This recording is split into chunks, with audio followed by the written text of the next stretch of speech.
We're all here together to focus on what remains one of the most pressing issues of our time.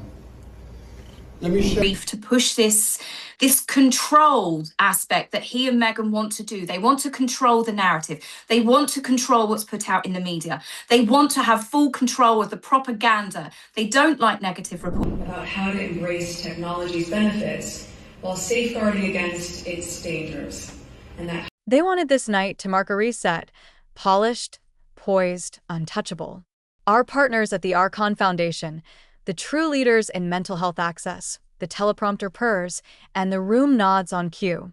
But behind the sheen of talking points about embracing technology's benefits while safeguarding against its dangers, another agenda hums like a generator in the walls. Control. Control of the moment, the narrative, the cameras, the captions. Control of what gets printed and what gets buried. Control, most of all, of how the world feels about them. The plan had been simple. Glide back into the spotlight like nothing in Paris ever happened. Because Paris happened. And it didn't whisper, it hissed.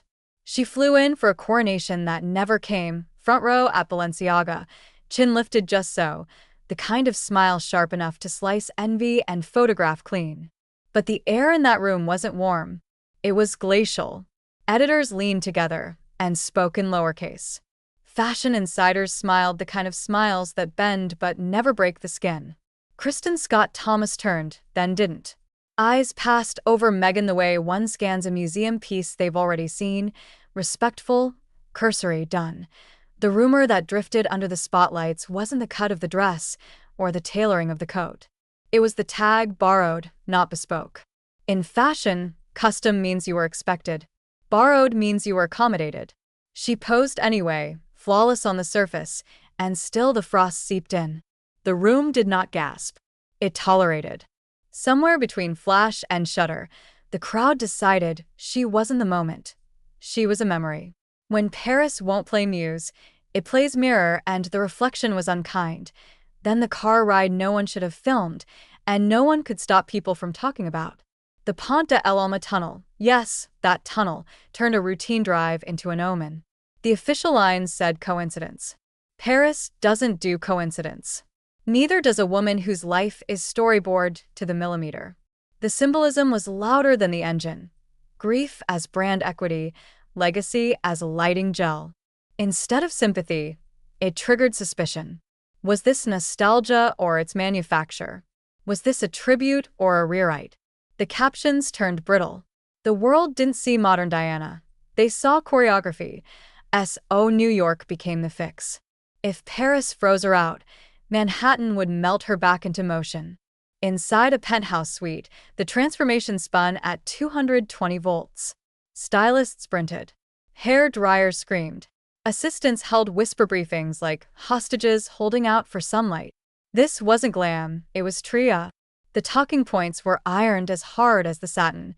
We are here to spotlight one of the most pressing issues of our time. Technology's promise, technology's peril. Say it clean. Say it twice. Thread it through compassion. Thread it through our partners at Archon. Thread it through applause. But control is a jealous god. It will never be enough to plan the speech if you don't also stage the entrance. The jet, always the jet, wasn't transportation, it was punctuation.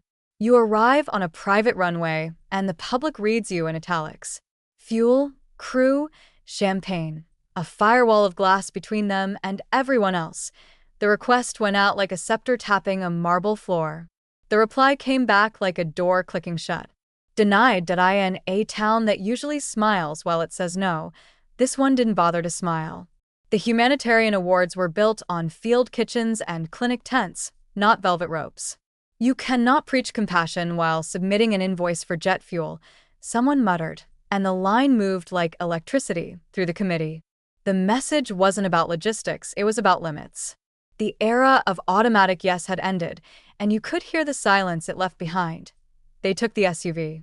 No secret hangar ceremony. No runway lamplight warming the edges of a curated moment. Just brake lights, honks, and the slow crawl of a city that does not care who you are if you're in front of it in traffic. Inside the car, the quiet turned dense. Harry stared out the glass like it was safer than the room ahead. Meghan scrolled headlines that hadn't published yet, practicing the expression that would survive them when they did. Outside the venue, cameras still clicked, reflex, not rapture. The frenzy that once chewed at barricades now yawned behind lenses. Photographers got their frames, then checked their batteries. The smiles landed on faces and stuck there a beat too long, like tape that lost its grip. Body language told the truth the teleprompter wouldn't. He walked ahead. She corrected course. A hand on a back that looked like punctuation, not comfort.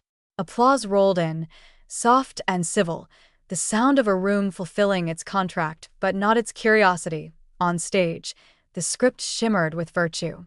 We're all here together to focus on what remains one of the most pressing issues of our time: how to embrace technology's benefits while safeguarding against its dangers. The sentences were correct, even good. But language can't carry a performance that the room has already decided not to believe. An audience knows the difference between sincerity and a campaign. They know when a cause is a calling and when a cause is a cover. Back in the suite, damage control kept spinning because that's what damage control does when momentum stalls. It pretends motion is meaning. Calls placed. Angles recalibrated. Lighting notes updated.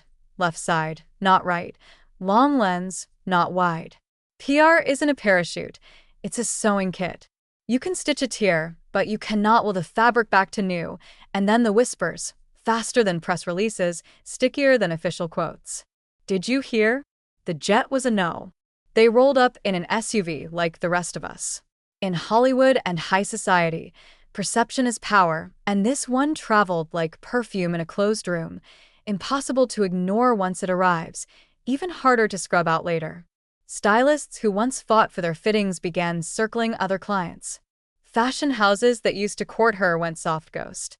Media desks that lived on Sussex clicks quietly rebalanced their homepages. Not a ban, not a backlash, worse, a downgrade. What hurt wasn't the ride. It was the recognition. For years, doors opened because their names knocked.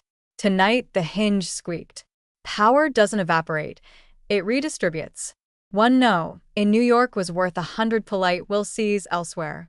The denial was a verdict delivered without a trial. You don't get to float above the story anymore. You are the story, and the story has changed. The calculus of control unraveled in real time. If you cannot control your entrance, you cannot control the first sentence written about you. If you cannot control the room's temperature, your smile becomes a weather report, not a sun. And if you cannot control the symbol, the jet, the balcony, the tunnel, then the symbol will control you. The empty hangar in New Jersey said it cleaner than any headline dared. Spectacle has a shelf life. The engines that once announced you now idled in the dark. He looked like a man who wanted to be anywhere else. She looked like a woman who knew anywhere else would ask the same questions. The applause ebbed. The cameras dimmed.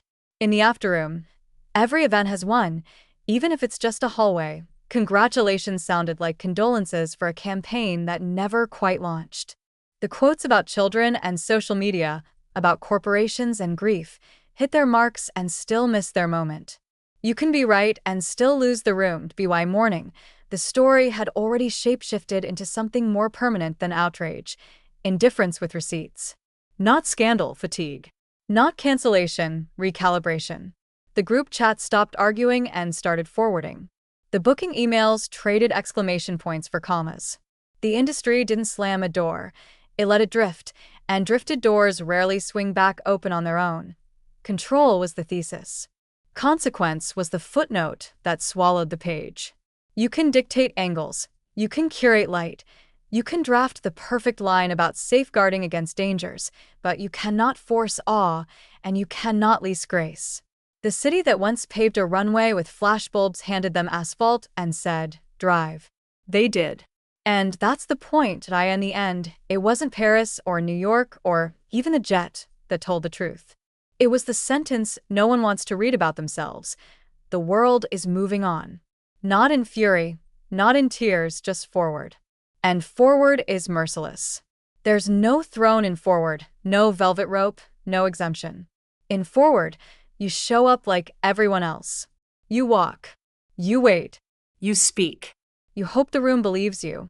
And if it doesn't, you learn the most humbling lesson of every modern fairy tale. Relevance is not a crown you wear. It's a crowd that chooses you. And last night, the crowd chose something else.